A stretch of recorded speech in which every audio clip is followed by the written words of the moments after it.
My parents gave my inheritance to my better brother, so I let them keep him. I spent my life being the quiet, dependable son, while my brother drained my parents emotionally and financially. When they secretly rewrote their will to cut me out, I didn't fight them. I walked away. Years later, when they needed help, they finally understood the cost of choosing favorites. The day I learned I had been erased from my parents' future, the house smelled like lemon cleaner and old paper. I didn't know it yet, not really, but something inside me had already begun to shut a quiet door. I was standing in my childhood living room, the one with the sunken couch and the ticking brass clock my father wound every Sunday, listening to my mother talk about nothing important at all. Her voice floated on, light and careful, as if the weight in the room might break if she named it. I had come by to fix a loose cabinet hinge. That's the kind of son I was, the kind who showed up when something creaked or cracked, the dependable one, the quiet one, the one who didn't ask for much. My brother, Daniel, was not there. He rarely was, unless there was money involved. Before everything unraveled, my life was simple in a way that never made headlines. I worked as a project manager for a small construction firm. Not glamorous, but steady. I had a wife, Laura, who folded towels with military precision and hummed when she thought no one was listening. We lived in a modest two-story house with peeling white paint on the porch rail and a maple tree out front that dropped helicopters all over the driveway in spring. Every Sunday, we went to my parents' house for dinner. My mother cooked the same meals she always had: pot roast that fell apart under a fork, mashed potatoes with too much butter, green beans cooked longer than necessary. My father sat at the head of the table, napkin tucked into his collar, asking about work with the same 3 questions in rotation. "And how's the job?" "Busy," I'd say. "That's good," he'd reply, like he was checking a box. Daniel usually arrived late, if at all. When he did, he came loud. New stories, new plans, new problems. He'd drop into a chair, sigh heavily, and within minutes the conversation bent toward him like iron filings to a magnet. Daniel had always been that way. Charismatic, restless, brilliant, my parents said. Misunderstood. He burned through ideas the way some people burn through matches, bright, fast, and leaving scorch marks behind. Failed businesses, loans that never quite paid back, girlfriends who vanished after meeting our parents one too many times. And still, they waited for him. Still, they worried. I learned early that love in our family came in different currencies. Daniel received it in advance, on credit. I earned mine by showing up. I didn't resent him, not really. Or maybe I did, but I told myself I didn't. Resentment is a heavy thing to carry when you're trying to be the stable one. That afternoon, as I knelt by the kitchen cabinet tightening a hinge, I heard my parents' voices drift from the dining room. Low, careful. The clock ticked louder than usual. "Do you think he knows?" my mother asked. My father sighed. "He doesn't need to know, not now." There was a pause, the kind that stretches. "It's just Daniel needs more help. You know that." I froze, screwdriver hovering mid-air. "Everything we've done," my father replied, "it's for family." I told myself it was nothing. Parents talk. They worry. Daniel had always needed more help. That wasn't news. Still, something settled in my chest, cold and unmoving. Later, as we drank coffee at the table, my mother slid a plate of leftover cookies toward me. Oatmeal raisin, my least favorite, though she never remembered that. "You're such a good son," she patted my hand. Her palm was warm, a little damp. "We don't say it enough," I smiled. "You say it plenty." But the way she said it, like a benediction, like a goodbye, made my throat tighten. That night, Laura noticed I was quiet. "You okay?" she asked as we brushed our teeth side by side.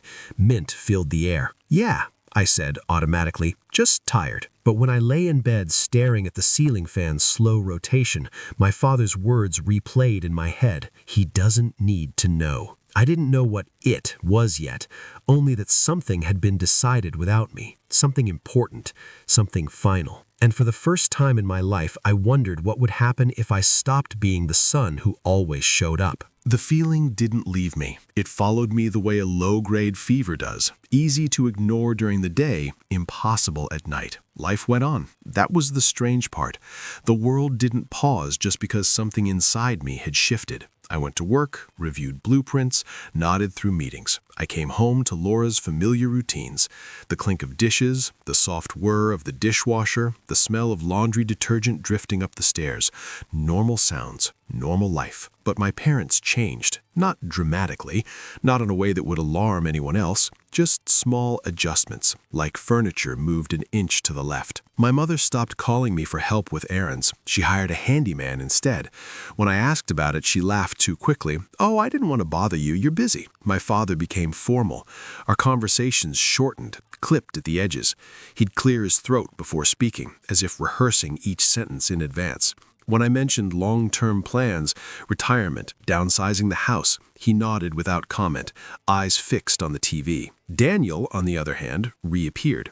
He started showing up for Sunday dinners again. Suddenly, there were stories about new opportunities and investors. He drove a different car. Not new exactly, but nicer than the last one. My mother beamed when he talked, refilling his glass before it was half empty. One evening, as she carried in dessert, I heard her whisper, "We'll make it work," to him in the hallway. I pretended not to notice. That was my specialty. Still, the sense of being managed, handled gently like a fragile thing, grew stronger. They avoided certain topics: estate planning, paperwork, legal matters. Words that used to float freely in our family now sank before reaching the surface. I told myself I was imagining it, that age had made them cautious, that my role had simply shifted as theirs changed. Then came the envelope. It was tucked between a grocery store flyer and a charity appeal, the corner just visible from my parents' mail stack when I stopped by one afternoon to drop off soup. My mother had been sick. Nothing serious, she insisted, but old habits die hard. The envelope was thick, cream-colored, the kind law offices favor. I didn't open it, I didn't even touch it, but I knew. Knowledge doesn't always arrive with fireworks. Sometimes it seeps in. Quiet and undeniable, like water under a door. That night, I asked Laura if she thought parents could change their wills without telling the children. She looked up from her book. "Of course they can. It's their right." "I know," I said. "I just mean, would they?" She studied my face. "Why are you asking?" "I don't know," I admitted. "Just a feeling." She reached for my hand. "You've always been fair. So have they. Don't borrow trouble." I wanted to believe her. A week later, my father called. His voice was strained, careful in the way it got when he was delivering bad news at work back when he still had a job. "Can you come by tomorrow? There's something we should talk about." I didn't sleep that night. The next day, I sat across from my parents at the dining table, the same table where we'd celebrated birthdays, graduations, anniversaries. Sunlight filtered through the curtains, catching dust in the air. My mother folded and unfolded her napkin. My father kept his hands clasped, knuckles pale. They didn't waste time. "We've made some decisions," my father said, "about the future." My mother nodded, eyes fixed on the table. "We wanted to be honest with you." The words came slowly, like they were stepping across ice. They had updated their will, for practical reasons. Daniel needed more support. His life had been unstable. They worried about him. They didn't worry about me. That was said almost with pride. "You're strong," my mother said softly. "You've always landed on your feet." They explained how the house, the savings, the investments, things I'd assumed would be split evenly, had been reallocated, mostly to Daniel. A small portion set aside for me, framed as a gesture rather than a right. I listened. I didn't interrupt. My heart pounded so loudly I was sure they could hear it. When they finished, there was a silence thick enough to taste. I searched their faces for something, maybe regret, maybe fear, or even defiance. What I found was relief. They looked lighter, as if a long debate had finally ended. "I understand," I said. The words surprised all of us. My mother looked up sharply. "You do?" I nodded. My throat burned, but my voice stayed steady. "It's your money, your choice." My father exhaled. "We knew you'd be reasonable." Reasonable, the highest praise I'd ever received in that house. I stood, thanked them for telling me, and left before the tears could find a way out. In the car, my hands shook on the steering wheel. I didn't cry, I didn't scream. I just sat there, engine off, listening to my own breathing. That night, I told Laura everything. She was furious. Not loud furious, the quiet kind, where her jaw set and her words sharpened. "She chose him," she said, again. "I didn't choose against me," I replied. "They just chose him more." She looked at me for a long moment. And what are you going to do? I thought about my parents' relieved faces, about Daniel's smile at dinner, about a lifetime of being counted on without being counted in. I'm going to step back, I said finally. Laura nodded. Okay. She didn't argue. She didn't push. She just held my hand. At the time, I thought stepping back meant fewer visits, less help, more distance. I didn't realize it was the first step towards walking away entirely. Stepping back felt unnatural at first, like walking with a limp you didn't expect to have. I stopped calling every few days. I let messages sit unanswered until the next morning. When my mother mentioned errands or small repairs, I offered advice instead of my time. Polite, measured, reasonable. No one complained. That hurt more than I expected. Daniel filled the space easily. He always did. My parents talked about him constantly now. His plans, his stress, the unfairness of his situation. I heard about it secondhand, through relatives, through casual comments that slipped out when my mother forgot herself. He's trying so hard, she said once, as if reciting a prayer. Trying had never been the same thing as succeeding in our family. Not for me. Months passed, seasons shifted. The maple tree dropped its leaves, then grew them back. Life rearranged itself around the absence I created. And still, no one asked why. The first real test came the winter my father fell. It was a minor stroke, the kind doctors describe with careful optimism. A warning, they called it, a chance to make changes. I heard about it from my aunt. Why didn't they call me? I asked, more confused than angry. She hesitated. Daniel was there. I drove to the hospital anyway. Habit pulled me forward, even when my pride tried to hold me back. My mother looked surprised to see me, genuinely surprised, like she'd forgotten I was an option. Oh, she said, you didn't have to come. That sentence settled into me, heavy and final. Daniel sat by the bed, phone in hand, scrolling while my father slept. He looked up when he saw me, smiled thinly. Hey, thought you'd be busy. I make time, I said. He shrugged. Must be nice. I stayed for an hour, spoke quietly with the doctor, asked questions Daniel didn't think to ask, made sure my father understood his medications. As I left, my mother hugged me too tightly. Thank you, she whispered. You're such a good son. The words landed differently now, like a role I'd outgrown. After that, I stopped going altogether. Not out of spite, out of clarity. I realized something then, something I'd avoided admitting my entire life. My usefulness had been mistaken for love. As long as I fixed things, solved problems, absorbed disappointments, I belonged. The moment I stopped, my place dissolved. Months passed. Weeks turned into months. Calls from my parents slowed, then stopped. Daniel's name still floated through family conversations, usually attached to concern. He's under so much pressure. He just needs time. He's sensitive. I wondered what sensitivity had to do with accountability. Then the real unraveling began. Daniel's business collapsed. Again, investors pulled out. Rent went unpaid. My parents refinanced their house to help him, something I learned when my mother mentioned adjusting expenses in a strained voice. I said nothing. Laura asked once if I felt guilty. They're getting older, she said gently. Maybe they'll need you. I know, I replied, but they already chose who they need. The phone rang late one night, almost a year after the will conversation. It was my mother. Her voice was thinner, frayed at the edges. Your father's having trouble again, she said. Daniel's overwhelmed. We could use some help. I sat at the kitchen table, staring at a crack in the wood I'd been meaning to fix. The house was quiet. Laura was asleep upstairs. I felt the old reflex kick in, the urge to say yes before thinking. Instead, I asked, what kind of help? She hesitated. Just being here, managing things, talking to doctors. You're so good at that. There it was. Not love, not apology, competence. I can't, I said. The silence on the other end was sharp. What do you mean? She asked. I mean, I can't be the backup anymore, I said slowly. You made choices, I respected them, but they changed my role in this family. She started to cry, softly at first, then harder. He's your brother, I replied, and you're my parents. My voice shook, but I didn't stop. I didn't stop being your son. You just stopped needing me until things got hard. She hung up without saying goodbye. That night, I didn't sleep. I wondered if I was cruel, if I'd crossed a line that couldn't be uncrossed, if being right was worth being alone. But the morning came, and with it, a strange calm. For the first time, I wasn't waiting for a call that might never come. The consequences arrived quietly over time. Daniel burned through what my parents gave him. The house grew cluttered with unpaid bills and unopened mail. My father's health declined.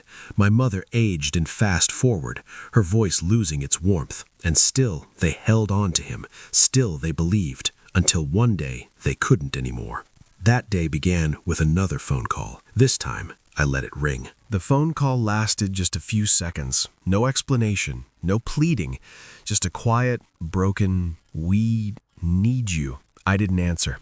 I sat on the couch, the afternoon sun slanting through the blinds, dust motes floating like tiny lanterns in the light. Laura poured me a cup of tea, the steam curling against my face. She didn't ask why I hadn't picked up. She knew. Sometimes knowing is enough. That evening, I drove to my parents' house. Daniel was there, pacing, looking more like a child than the man I'd grown up with. My father sat in his recliner, frail and pale, a stack of overdue bills on the coffee table. My mother was in the kitchen, shoulders slumped, hands clasped around a teacup. The smell of burnt toast and antiseptic filled the room. Daniel's eyes widened when he saw me. "Oh, you came." I nodded. No smile. "I'm here." He shifted, uneasy. My parents said nothing at first, as if the air itself might carry the words incorrectly. Finally, my father rasped, "We didn't realize." "You didn't realize what?" I asked, my voice quiet but firm. "That Daniel, he can't handle it alone," my mother stammered. I didn't reply. I already knew. The next few days were a blur of small tasks I had once performed without thought. Calling doctors, organizing bills, coordinating home repairs. I reminded myself with every action that I wasn't doing this for them. I was doing this to see clearly, to let them feel the consequences of their choices. Daniel followed me around the house, hovering, helpless. He tried to make jokes, tried to charm, but I didn't respond the way I once would have. I didn't soothe him. I didn't cover for his mistakes. I just did what needed to be done, silently, efficiently. At night, my parents would ask, almost guiltily, "Are you sure you can help?" And I would answer, "Yes, but you need to understand something." They looked at me, confused. "What's that?" "You chose him over me once," I said, voice trembling slightly, but steady. "You chose comfort over fairness. Now you're facing the cost of that choice. I'm not here to fix him. I'm here to show you what it feels like to be left out when the people you trust make the wrong decisions." Tears filled my mother's eyes. My father's face was pale, taut. Daniel looked down, the bravado stripped away, replaced with a vulnerability I'd never seen before. It was a strange kind of justice, silent, inevitable, and deeply human. Not punishment, just clarity. Over the following weeks, I kept my distance even as I helped. I spoke less. I did more. My parents started to see the gap between what they thought they knew about love and what love actually required. Attention, effort, respect, and acknowledgement of every child equally. One evening, my father pulled me aside. His hand shook as he offered a cup of tea. I never meant to hurt you," he said quietly. We thought Daniel needed more." I nodded. "I understand why you thought that. I don't understand why you thought my love could be taken for granted." He looked down, ashamed. "We see it now." I sipped the tea, tasted the bitterness, and let it be. I didn't forgive them outright, not yet. Forgiveness isn't instant. It's something you grow into, carefully, like watering a plant that's been left too long in shade. Daniel didn't stay long after that. The crash of his failed businesses, the reliance on borrowed money, and the realization that no one would bail him out anymore, it all became too heavy. He moved to another city, seeking another start. For the first time in years, the house felt lighter, quieter, more honest. My parents began to rely on me again, but differently, with respect, acknowledgement, and humility. They were learning, finally, that favoritism has consequences that money cannot erase. One evening, as we sat on the porch, the wind shaking the last leaves from the maple tree, my mother looked at me. "We understand now," she said softly. I nodded. "It's your choice who you love. But love isn't measured by who you save first. It's measured by who you see equally." She smiled faintly, and for the first time, I felt peace in that smile. Not the peace of being chosen first, but the peace of knowing I had protected my own dignity and boundaries. I realized something that day. Sometimes the best thing you can do for a family is step back and let them experience the weight of their own decisions. Love without fairness teaches painful lessons, but it teaches them nonetheless. And for me, I learned that stepping away isn't weakness, it's clarity. I still visit my parents, not as often as before, not to fix things, not to cover for Daniel. I visit to sit, to talk, to share the quiet moments that matter more than inheritance or debt. And in that quiet, I feel something stronger than anger or resentment: freedom. It took months before I could fully sit with my parents without that lingering tension in the air. At first, every smile from my mother felt like an apology I wasn't ready to accept. Every word from my father felt like a question I didn't want to answer. I realized that healing wasn't about forgetting. It was about understanding, setting boundaries, and allowing each of us to feel the consequences of our choices.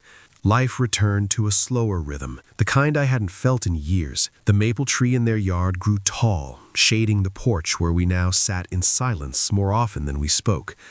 I noticed things I hadn't before: the way my mother's hands shook slightly when she poured tea, the faint scar on my father's wrist from a slip in the workshop, small details that made them human, and not just my parents or decision makers who chose wrong. Daniel's absence was felt, but strangely, it wasn't painful. I had stopped holding the weight of his failures. The calls, the crises, the frantic attempts to keep everyone happy, none of it was mine to carry anymore. He had made his choices, my parents had made theirs, and I had made mine. One Sunday afternoon, my mother asked me to sit beside her. She handed me a photo album. Dusty corners, fading pages, the smell of old paper and memories. She flipped to a picture of the three of us as kids: tangled hairs, scraped knees, mismatched socks.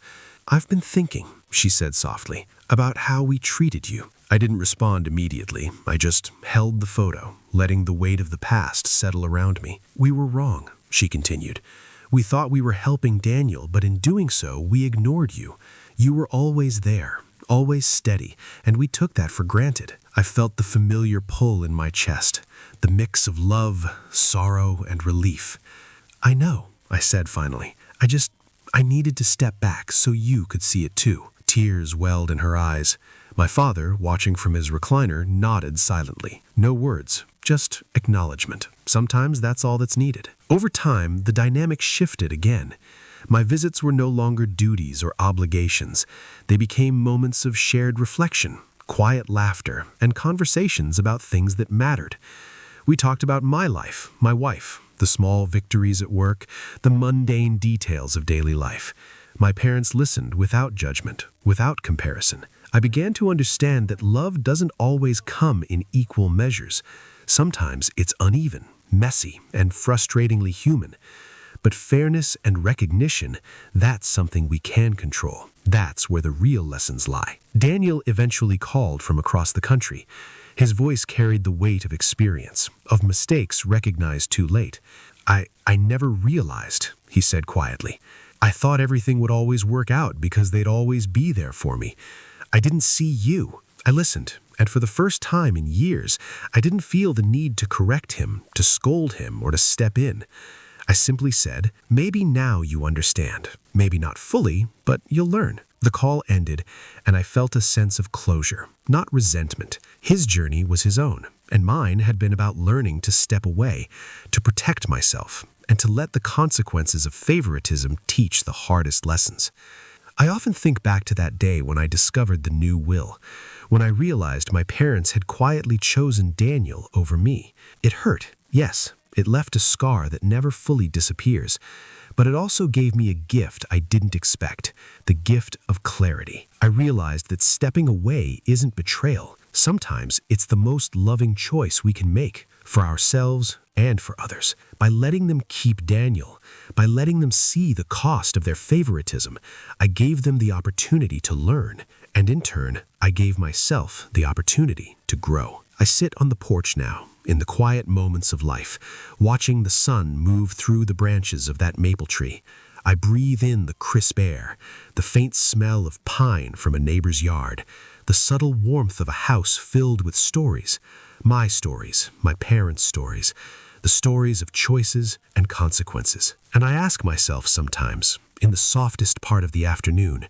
How much of our love is real and how much is measured by convenience? I don't have an answer, but I do know this.